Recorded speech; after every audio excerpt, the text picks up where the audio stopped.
பொருட்களின் விலை உயர்வு, வாழ்க்கை செலவு அதிகரிப்பு உள்ளிட்ட பல்வேறு கோரிக்கைகளை முன்வைத்து மருதானையில் இன்று பிற்பகல் முன்னெடுக்கப்பட்ட மக்கள் போராட்ட இயக்கத்தின் போராட்டக்காரர்களுக்கும் போலீசாருக்கும் இடையில் முறுகல் நிலை ஏற்பட்டிருந்தது.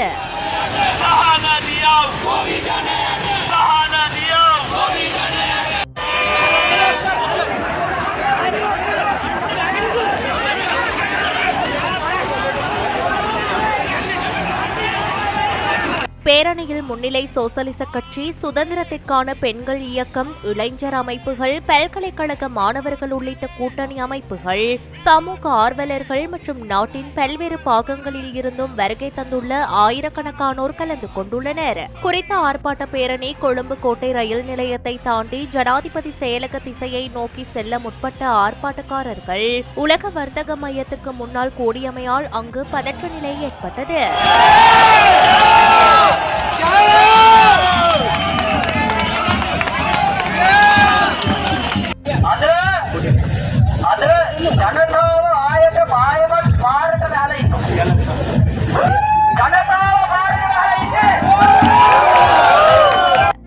இதன்போது உலக வர்த்தக மையத்தின் அதிகாரிகள் மற்றும் ஆர்ப்பாட்டக்காரர்கள் இடையே வாக்குவாதம் ஏற்பட்டிருந்தது.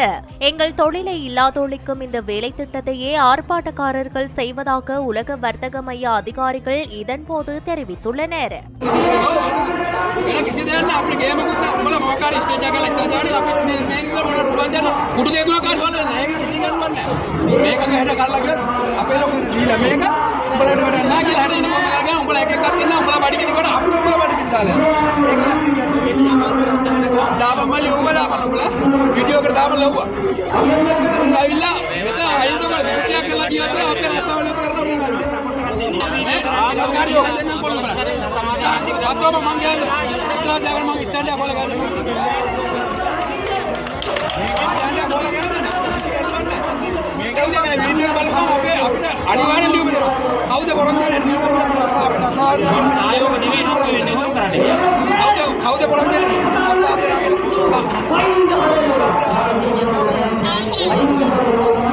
பாதுகாப்பை பலப்படுத்தும் வகையில் அங்கு அதிகளவான போலீசாரும் ராணுவத்தினரும் குவிக்கப்பட்டிருந்தமையினால் குறித்த பகுதியில் பதற்றமான நிலைமை ஏற்பட்டிருந்தமை குறிப்பிடத்தக்கது.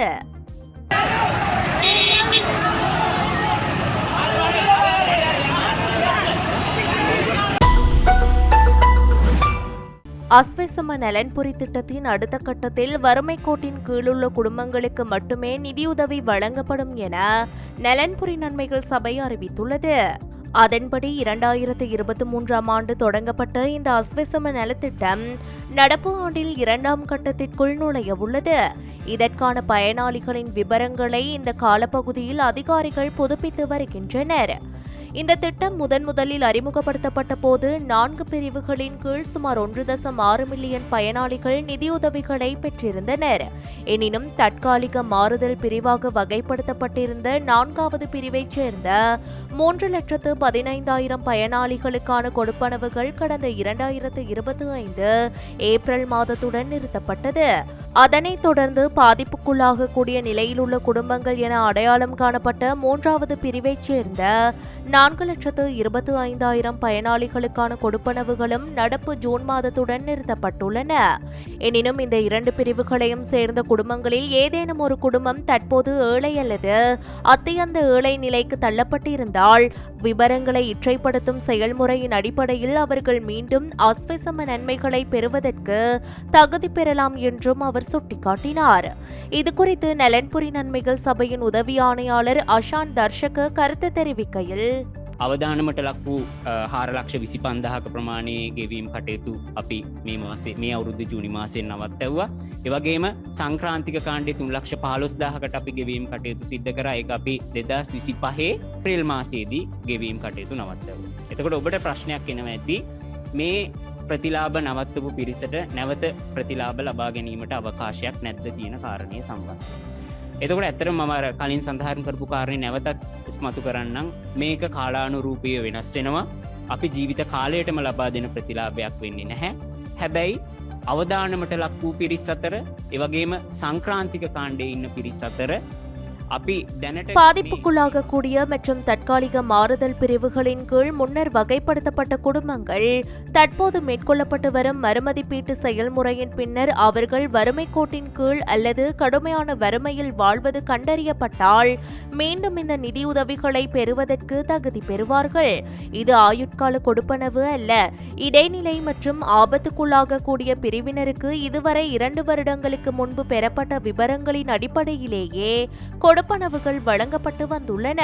தற்போது அக்குடும்பங்களின் சமூக மற்றும் பொருளாதார நிலைகளில் மாற்றங்கள் ஏற்பட்டிருக்கலாம் என்பதால் புதிய விவரங்களை ஆராய்ந்து தகுதியுடையவர்களை மீண்டும் இத்திட்டத்தில் இணைத்துக் கொள்ள வாய்ப்பு வழங்கப்பட்டுள்ளது. இதற்கமைய தற்போது சம்பந்தப்பட்ட தரப்பினர் விவரங்களை இற்றைப்படுத்தும் பணிகளை மேற்கொண்டு வருவதுடன் கணக்கெடுப்பு அதிகாரிகளுக்கு புதிய விவரங்களை வழங்கும் பணிகளும் இடம்பெற்று வருகின்றன. அந்த விவரங்களின் அடிப்படையில் பெறப்படும் புள்ளிகளுக்கு அமைய மீண்டும் அஸ்வெசும நலன்புரி திட்டத்தில் இணைய முடியும். நாட்டின் சமூக மற்றும் பொருளாதார நிலைமைகளுக்கு ஏற்ப பயனாளிகளின் நிலை மாறக்கூடும் என்பதால் அஸ்வெசும என்பது எந்தவொரு நபருக்கும் வாழ்நாள் முழுவதும் வழங்கப்படும் ஒரு சலுகை அல்ல. உண்மையிலேயே இந்த உதவி தேவைப்படும் எவரும் விடுபடாத வகையில் தகுதியுடைய அனைவருக்கும் அஸ்வெசும திட்டத்தின் கீழ் நிவாரணம் வழங்க நடவடிக்கை எடுக்கப்படும் என்றும் அவர் மேலும் தெரிவித்தார். මේ අවුරුදු ජූනි මාසෙන් මේ මාසෙන් නැවැත්වීමට කටයුතු කරා. ඉන් පසු අපි ඉදිරියට ගෙවීම් කටයුතු සිද්ධ කරන්නේ 2027 ජූනි මාසය දක්වා දුප්පත් සහ අන්ත දිලිඳු කියන කාණ්ඩ දෙකේ පමණයි. එතකොට මේ අවදානමට ලක් වූ සහ සංක්‍රාන්තික කියන කාණ්ඩ දෙකවල අර දුප්පත් සහ අන්ත දිලිඳු කාණ්ඩවලට යන්න පුළුවන් මට්ටමේ කට්ටියගේ සමාජාර්ථික තොරතුරු වල යම් වෙනස් වීමක් සිද්ධ වෙලා තිබ්බොත් එයාලට අනිවාර්යයෙන්ම අවකාශය හම්බ වෙනවා මේ තොරතුරු යථාවත් කිරීමේ ක්‍රියාවලිය හරහා නැවත මේ ප්‍රතිලාභ යෝජනා ක්‍රමයට ඇතුල් වෙන්න. இதேவேளை 70 வயதுக்கு மேற்பட்ட மூத்த பிரஜைகளுக்கான அஸ்வெசும நலன்புரி உதவித்தொகை திட்டத்தின் கீழ் மே மாதத்துக்கான கொடுப்பனவுகளை பயனாளிகளின் வங்கிக் கணக்குகளில் நாளை வைப்பிலிடுவதற்கு தேவையான ஏற்பாடுகள் செய்யப்பட்டுள்ளதாக நலன்புரி நன்மைகள் சபை தெரிவித்துள்ளது. அதற்கமைய அஸ்வெசும திட்டத்தின் 1ஆம் மற்றும் 2ஆம் கட்டங்களின் கீழ் தெரிவு செய்யப்பட்ட தகுதியுடைய சுமார் 7 லட்சம் முதிய பயனாளிகளுக்காக அரசாங்கம் மொத்தம் 3.49 பில்லியன் ரூபாயை விடுத்துள்ளது. அதற்கமைய 1ஆம் கட்டத்தின் கீழ் 70 வயதுக்கு மேற்பட்ட 6,25,128 பயனாளிகளுக்காக 312 கோடியே 56 லட்சம் ரூபாய் ஒதுக்கப்பட்டுள்ளது. 2ஆம் கட்டத்தின் கீழ் 70 வயதுக்கு மேற்பட்டு 73,663 பயனாளிகளுக்காக 36 கோடியே 83 லட்சத்து 15,000 ரூபாய் ஒதுக்கப்பட்டுள்ளது. தகுதியுடைய அனைத்து அஸ்வெசும பயனாளிகளும் தமக்குரிய கொடுப்பனவை நாளை முதல் தங்களது வங்கிக் கணக்குகளில் இருந்து பெற்றுக்கொள்ள முடியும் என்றும் நலன்புரி நன்மைகள் சபை மேலும் தெரிவித்துள்ளமை குறிப்பிடத்தக்கது.